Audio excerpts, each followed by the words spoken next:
mohon maaf gitu ya, dengan kekurangannya gitu, tidak ada tangan.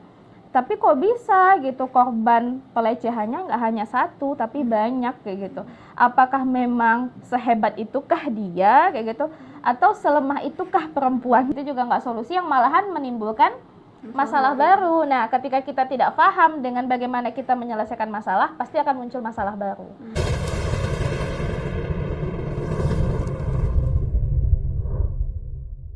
Assalamualaikum warahmatullahi wabarakatuh. Waalaikumsalam warahmatullahi wabarakatuh. Alhamdulillahirrabbilalamin. Wassalatu wassalamu ala ashrafil anbiya'i wal mursalin wa ala alihi wassahbihi rasulillahi ajma'in. Baik, akhwati fillah, kita mulai kajian kita pada siang hari ini dengan membacakan Al-Fatihah dan doa mau belajar.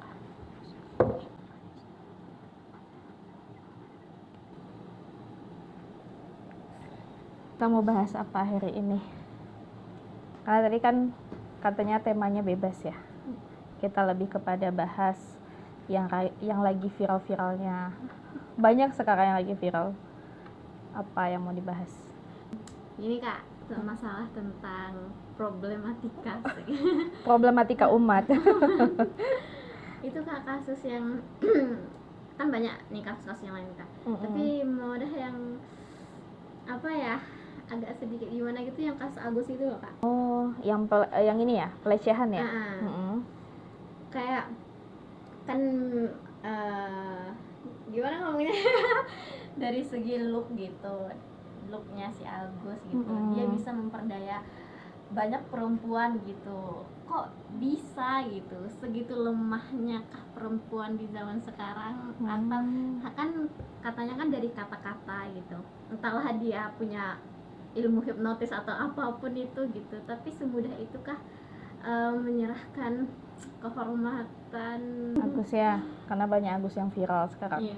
Tapi karena kita sebagai perempuan lebih terbukanya dengan Agus yang ini ya gitu ya, karena korbannya nggak satu, banyak gitu. Kalau kita lihat kayak gitu kan, sebenarnya kan kita nggak bisa menjudge seseorang itu ketika melakukan perbuatan dengan kekurangan atau kelebihan dia gitu.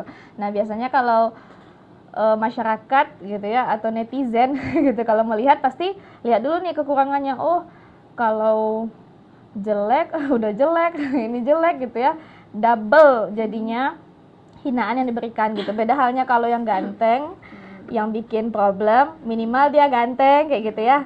Tapi kalau yang jelek ini, tapi itu sayangnya gitu. Sebenarnya kan ketika Allah menciptakan kita, Allah kan sudah kasih kelebihan dan kekurangan kayak gitu, dan kelebihan dan kekurangan yang kita punya itu kan nanti pada akhirnya yang akan membawa kita juga gitu, apakah ke jalan Allah atau tidak, bersyukur atau tidak kayak gitu ya. Karena sebenarnya kita itu kan manusia itu sebaik-baiknya ciptaan Allah kayak gitu.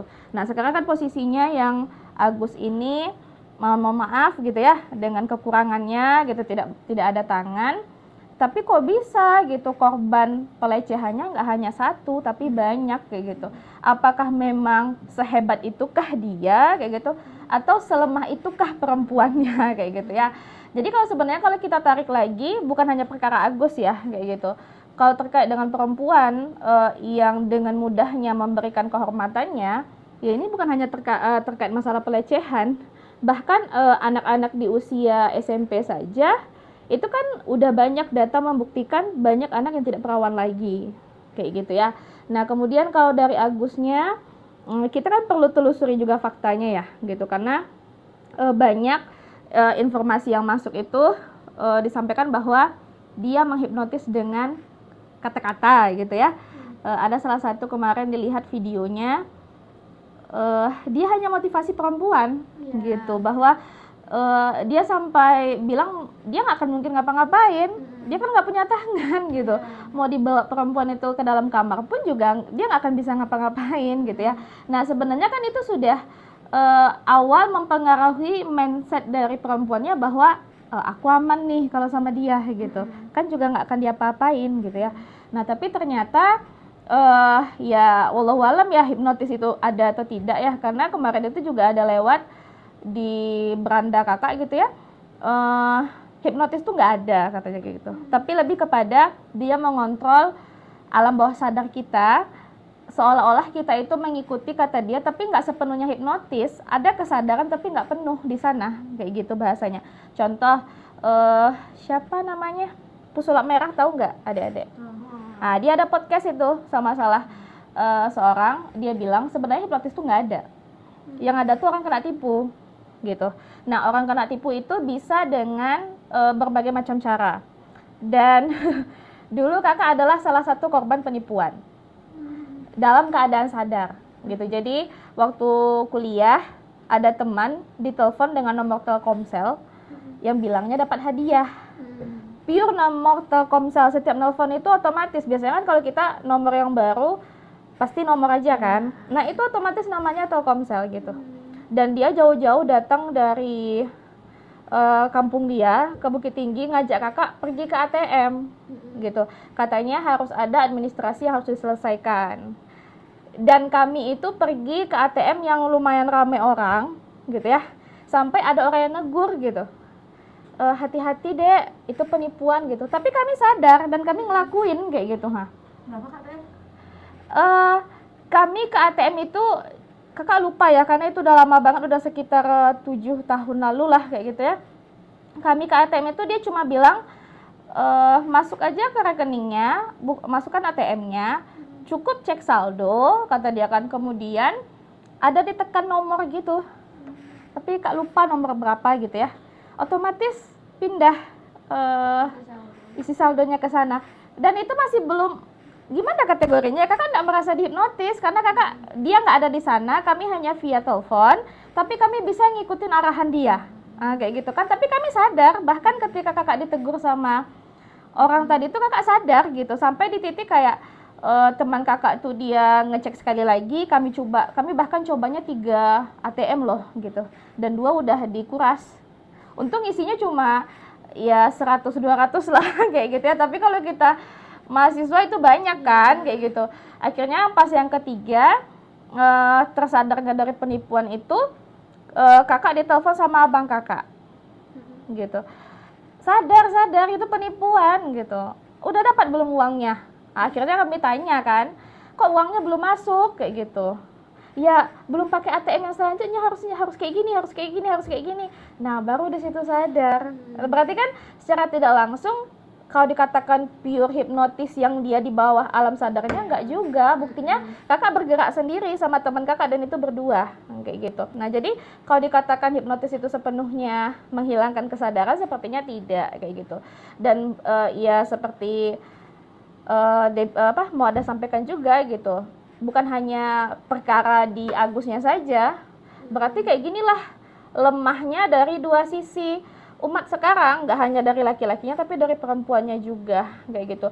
Kalau dulu itu kan kita betul-betul menjaga ya bagaimana interaksi kita dengan lawan jenis kayak gitu kan. Bahkan kalau kita sama orang yang baru dikenal aja, rasanya hal yang nggak penting nggak perlu didiskusikan lah kayak gitu ya.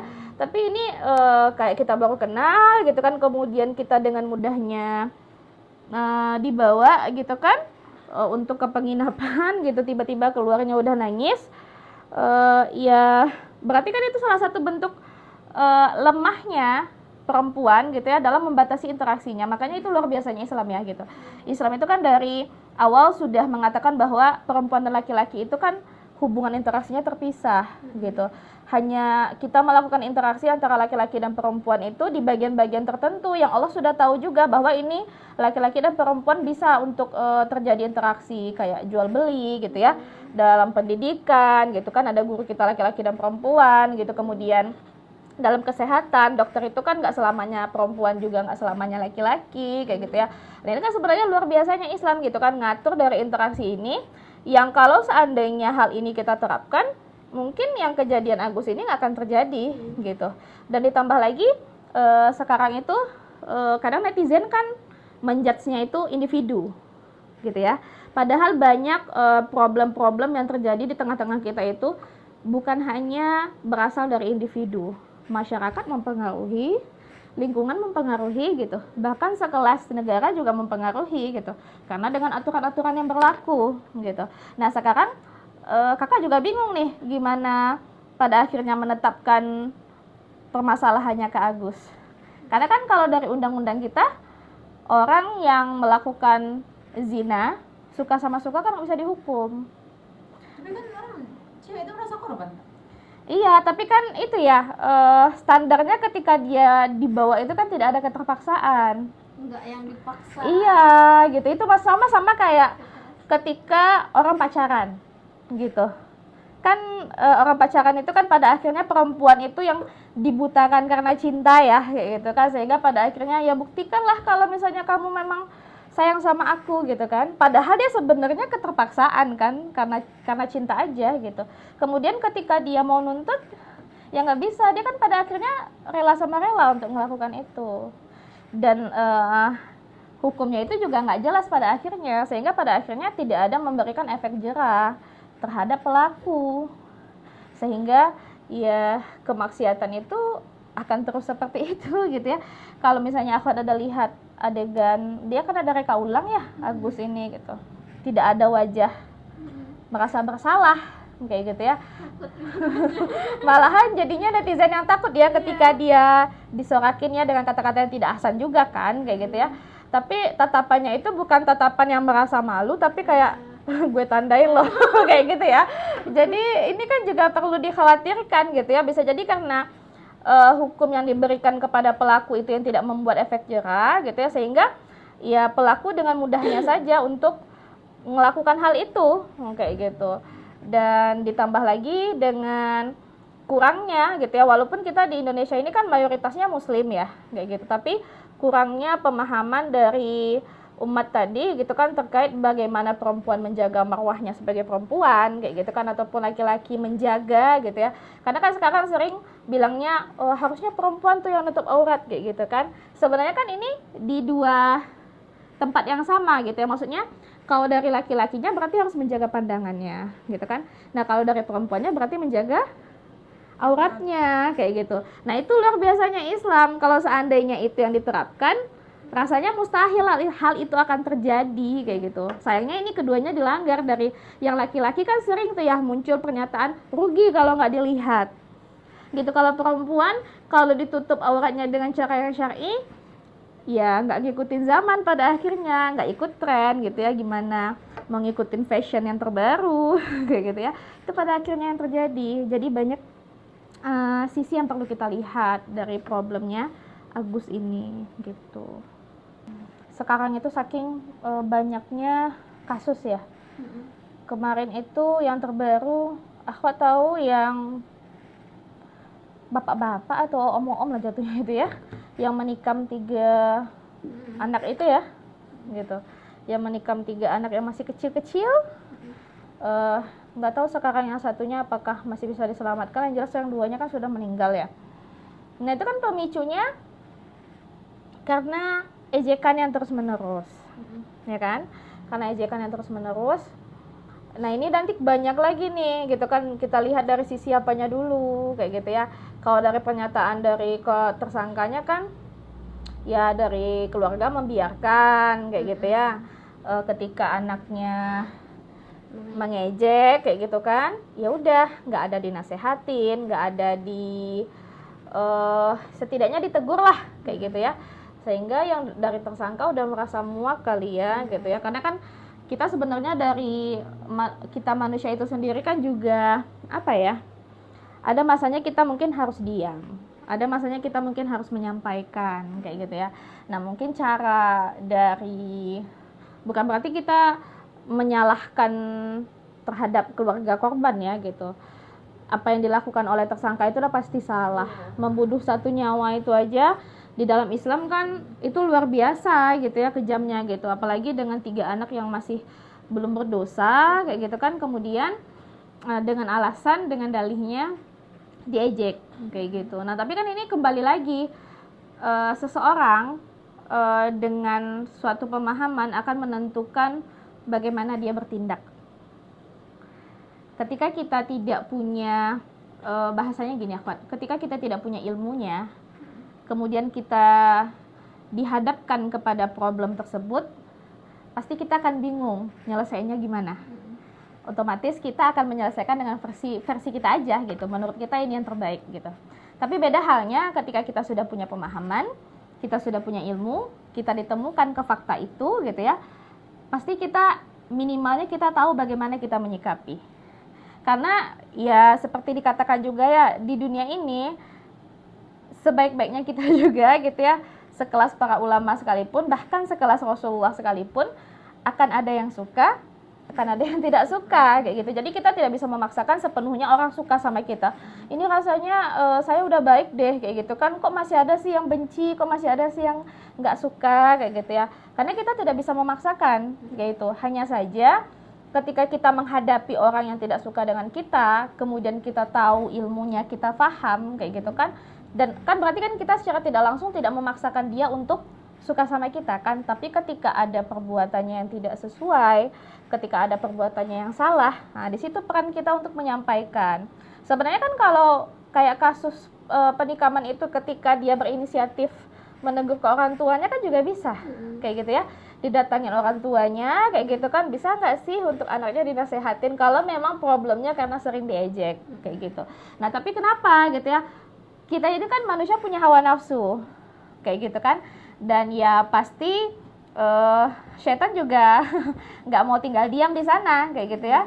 Mungkin bisa jadi waktu momen itu hawa nafsunya lagi nggak stabil gitu ya, amarahnya nggak bisa dikondisikan gitu, sehingga bagi dia solusinya ya udahlah akhiri saja gitu kan, bunuh saja gitu. Padahal kan itu juga nggak solusi kayak gitu kan, itu juga nggak solusi, yang malahan menimbulkan masalah baru. Nah ketika kita tidak paham dengan bagaimana kita menyelesaikan masalah, pasti akan muncul masalah baru. Jadi bukan menyelesaikan masalah, pada akhirnya akan muncul masalah baru kayak gitu. Itu kan sangat disayangkan ya, dan ketika ditanyakan juga tersangka tidak ada merasa bersalah sama sekali, karena bagi dia apa yang dia lakukan itu adalah keputusan yang benar gitu ya.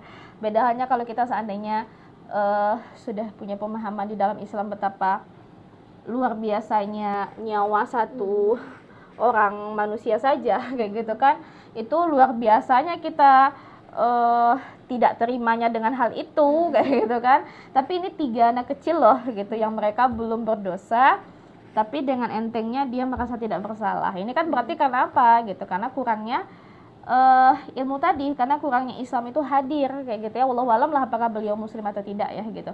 Tapi kalau kita di tengah-tengah kaum muslim, ya seperti itu pada akhirnya, ketika kita tidak memiliki akidah itu sendiri gitu ya, bahwa aturan Allah itu melarang kita untuk jangankan membunuh, menyakiti saudara aja kan tidak boleh kayak gitu ya.